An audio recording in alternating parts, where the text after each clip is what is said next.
இன்றே டவுன்லோட் செய்து உங்கள் ஃபேவரட் ஷோக்களை என்ஜாய் பண்ணுங்க. அக்கா இறந்து போன அன்னைக்கு இதெல்லாம் கார்லயே இருந்துச்சு மாமா.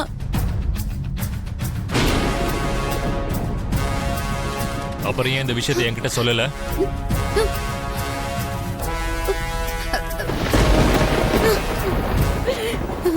அன்னைக்கு நடந்த சம்பவத்தினால நீங்க ரொம்ப கோவமா இருந்தீங்க மாமா. அதனாலதான் நான் எதுவும் சொல்லல. அக்கா சாவுக்கு காரணம் இந்த பரதநாட்டியமும் சலங்கையும் தானே சொன்னீங்க. அதனாலதான் மாமா, அதனாலதான் நான் உங்ககிட்ட எதுவுமே சொல்லல.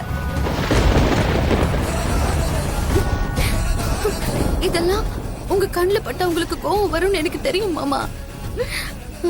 ஆனா ஆனா இதெல்லாம் அக்காவோட நினைவுகள் மாமா.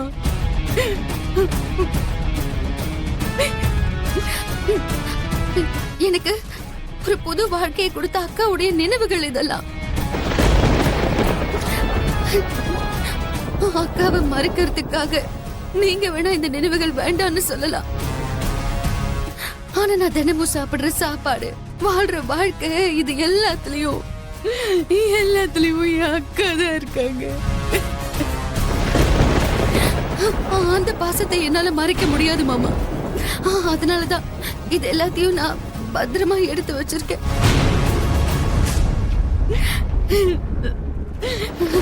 என்ன மன்னிச்சிருங்க மாமா, என்ன மன்னிச்சிருங்க.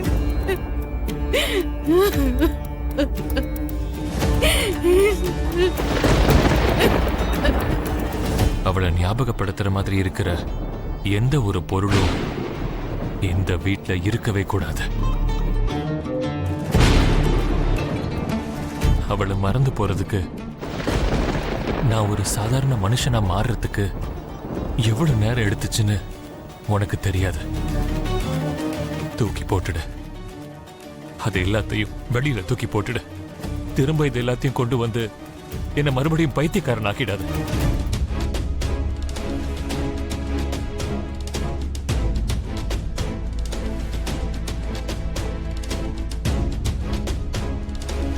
டாடி தான் இப்ப சொல்லிட்டாருலம்மா, இதுக்கு அப்புறமும் இதெல்லாம் இங்க இருக்கணுமா? வெளியே தூக்கி போட்டுட்டு இதெல்லாம் என்கிட்ட கொடுங்க.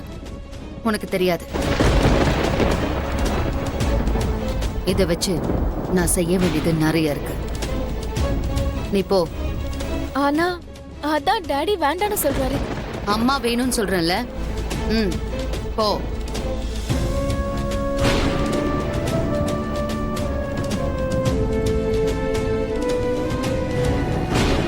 என்ன சோபா சந்திரா, நீயும் உன்னுடைய நினைவுகளும் அந்த ஃபேக்டரியோட எரிஞ்சு சாம்பல் ஆயிடும்னு பார்த்தா, இத்தனை வருஷம் கழிச்சு இதுக்கு திரும்ப உயிர் வந்திருக்க. யார் யாரோ வராங்க, உன்னை ஞாபகப்படுத்துறாங்க. என்ன நடக்க போகுது? ஆமா, அந்த பொண்ணு யாரு?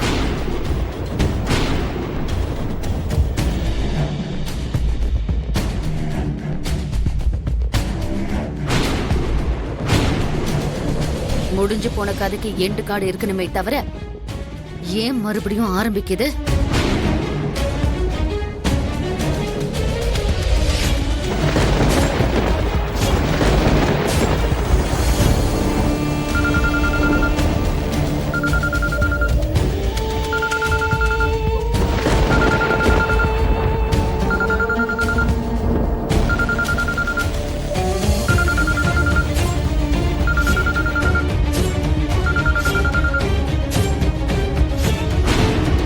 ஹலோ. அம்மா, அந்த பொண்ணு தப்பிச்சு போயிட்டா.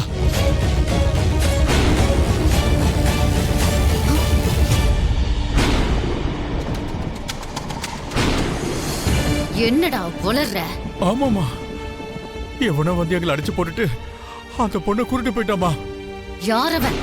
யாருன்னு தெரியலமா, ஒசரமா இருந்தா. இந்த மாதிரி விஷயத்துல நான் எவ்வளவு புரியாதக்காரன்னு உனக்கே நல்லா தெரியும். ககன் வந்து கூட்டிட்டு போயிருக்கானா? அம்மா, அது அது வந்து அவன் ஒருத்தன் வந்திருக்கான், 4 பேர் இருந்து எதுவும் பண்ண முடியல. அவன் ஒருத்தனே எங்க 4 பேரும் நல்லா அடிச்சிட்டாமா. ஒரு பொண்ணு அவங்க கிட்ட பாதுகாப்பா வச்சுக்க முடியல. ச்சீ, நீங்கெல்லாம் எதுக்குடா இருக்கீங்க? மரியாதையா உண்மையை சொல்லு. பூமியை என்ன பண்ண?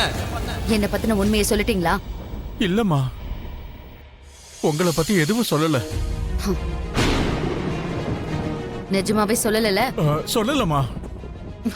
என் பிளான் மொத்தத்தையும் கெடுத்து குட்டிச்சவராக்கிட்டீங்க. உணவை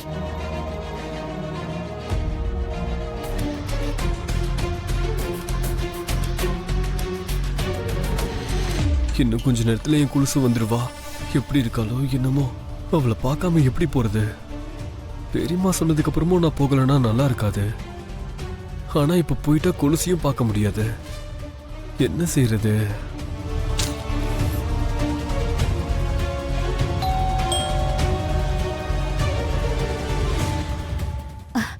ககன் வந்துட்டான்னு நினைக்கிறேன்.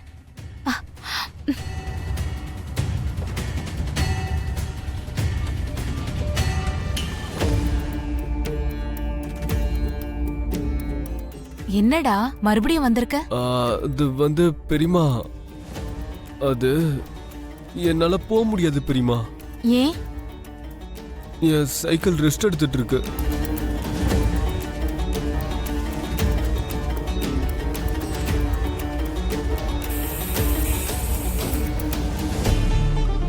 ஐயோ, காத்து போயிருச்சா? ம், ஒன்னும் பிரச்சனை இல்ல, ஒரு நிமிஷம் இரு.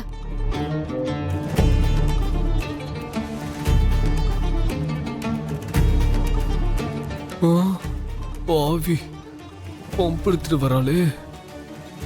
இந்தா, இப்ப காத்தடிச்சுக்கோ. ஓ, அது வந்து பெரியம்மா பஞ்சர் அடிச்சு பெரியம்மா. காத்தடிச்சாலும் பிரயோஜனம் இல்லை பெரியம்மா. அப்படின்னா அந்த பம்பையும் உன் கூடவே வச்சுக்கோ. எங்கெல்லாம் காத்து குறையுதோ அங்கெல்லாம் அடிச்சுக்கிட்டே போ. அது இல்ல, அது வந்து ஏற்கனவே ரொம்ப லேட் ஆயிடுச்சுல பெரியம்மா. நான் சாப்பிட்டு போறேனே. வீட்ல ஒன்னும் இல்ல, நீ கிளம்பு. பூர்ணி, கொஞ்சம் சும்மாரு. அவன் தான் பசிக்குதுன்னு சொல்றான்ல, என்ன நீ ஒரு வாய் சாப்பிட்டுட்டு போனா என்ன? நீ வா. சரி. ஆ, ம்.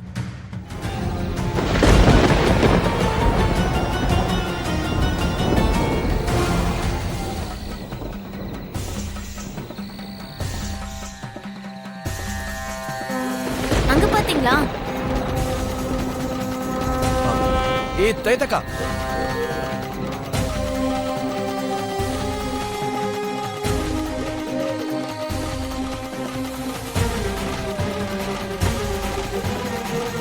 இவர்தான் காட்டு ராஜா.